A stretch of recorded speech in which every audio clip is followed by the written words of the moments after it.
sa presinto ang isang Korean national sa Taguig City matapos mabiktima ng isang grupo na tumatarget daw sa mga dayuhan. May unang balita si Nico Wahe.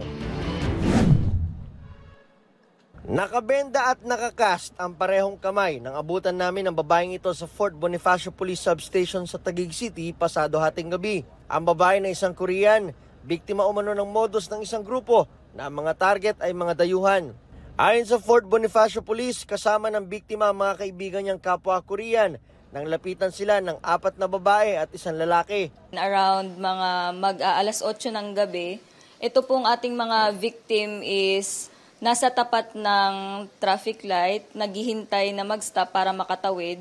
Itong ating victim ay may kausap sa kanyang cellphone and then apparently yung isang suspect natin na lalaki, tinulak siya galing sa likod. Tapos yung mga babae na nasa harap, tinulak din siya na outbalance.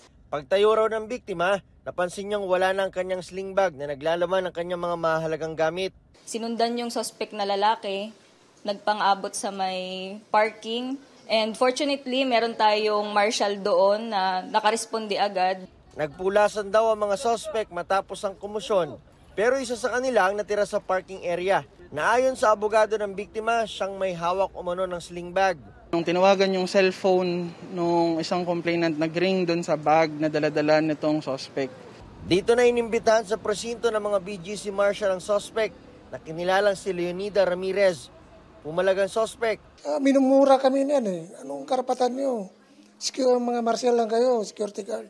Pero pagdating sa presinto, napaamin naman si Ramirez. Nagawa ko lang yung para sa anak ko. 1,500 pesos daw ang inalok sa kanya para sumama sa grupo. Ang gagawin niya lang ay kunyaring aawat hanggat makuha ang target nilang gamit. Hoy, sinasabihan lang ho nila, itinatawag, itinetext lang ho. Yun lang ho ako sumusunod. Nagawa na rin daw nila ang ganitong modus sa loob ng isang bus.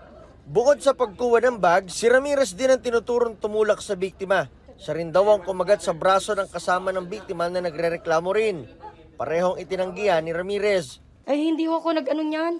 Tanong niyo ho sa kanya kasi siya, yung inaawat ko ho sila yung kasama ko ho, bagang kumagat sa kanya, hindi ho ako.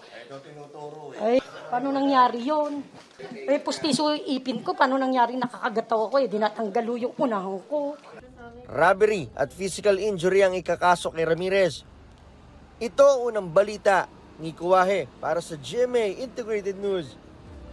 Mga kapuso, para una ka sa mga balita, mag-subscribe sa GMA Integrated News sa YouTube. Sa mga kapuso abroad, subaybayan niyo po kami sa GMA Pinoy TV at sa www.gmanews.tv.